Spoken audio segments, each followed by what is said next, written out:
नमस्कार, मैं हूं प्रीति रावत और आप देख रहे हैं सोशल मीडिया।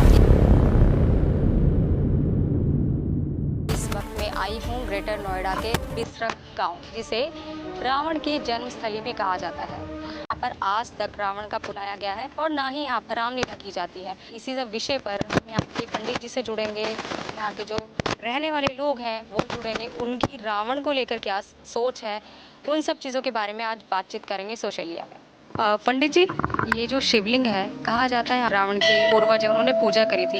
इस शिवलिंग की क्या विशेषता है, क्या खासियत है? इस शिवलिंग में एक विशेषता है। जो राम द्वारा बनाया गया शिवलिंग है वो बालू का है और हमारा भी ये शिवलिंग बालू का ही है।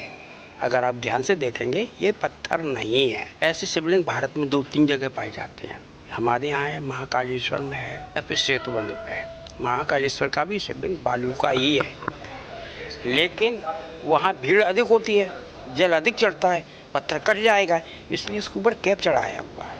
आप देखेंगे तो आपको लगता है कि शिवलिंग बड़ा है, लेकिन शिवलिंग अंदर बहुत छोटा है, लेकिन ऊपर ये साबित नहीं हो पाता। लेकिन जिस समय भस्म आरती होती है वहाँ पर, उस समय वो कैप हटा दिया जाता है उतने समय के लिए।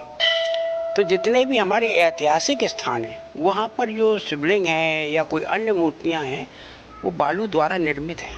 अगर उनको ध्यान लगा कर देखेंगे तो उनके अंदर जो बालू में पाए जाते सिंपले होते हैं ना, सिंपली नज़र आती है। ये हमारा प्राउड। दूसरी बात, हमारे जो शिवलिंग की तो कार्बन डेटिंग हो चुकी है। इसको जो प्रधानमंत्री चंद्रशेखर थे वो आए थे यहाँ, और जो बहुत बड़े तांत्रिक हैं चंद्रा स्वामी वो भी आए थे यहाँ पर, तो उन्होंने कार्बन डेटिंग कराई इसकी।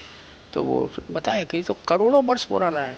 उस समय में जब इसकी कार्बन रेटिंग वगैरह कराई, खुदाई वगैरह कराई होगी, तो और भी कुछ चीज़ें निकली? हाँ, ये शंख वगैरह निकला था जो दिल्ली के संग्रहालय में रख दिया उन्होंने। बाकी का तो छोटी सी मूर्ति और निकली थी जो मंदिर के ऊपर शिखर पे लगी हुई है, तो नीचे से दिखाई नहीं पड़ेगी। आप अपनी तरफ से क्या संदेश देना चाहेंगे? रामायण में बिटिया चौपाई कही हुई है, जाको दुख विधाता देई ताकि मति पहले हर ले। तो जब विपत्ति का समय आता है ना तो उसकी बुद्धि घूम जाती है, वही हो रहा है। अगर किसी चीज का जन्म हुआ तो उसकी मृत्यु निश्चित है, अगर प्रारंभ हुआ तो अंत निश्चित है, तो फिर कलयुग का अंत तो होना है। तो उनकी अगर उनको मार्गदर्शन भी दें तो उनको अच्छा नहीं लगेगा, क्योंकि उनको वही मार्ग में जाना है जिससे विनाश की ओर जा रहे हैं। जैसे आज बढ़ती हुई जनसंख्या, पेड़ों को काट रहे हैं, मकान बना रहे हैं। इसके पास 100 बीघा जमीन थी, आज वो 20 बीघा रेडी क्योंकि मकान बन गए। ये विपत्ति का प्रमाण नहीं है तो क्या है? जनसंख्या बढ़ रही है, उपज घट रही है, अनाज कम हो रहा, क्या करेंगे? एक दूसरे को मारेंगे, काटेंगे, खाएंगे और क्या करेंगे? ये सारे विपत्ति के कारण ही कलयुग का अंत का समय आ गया।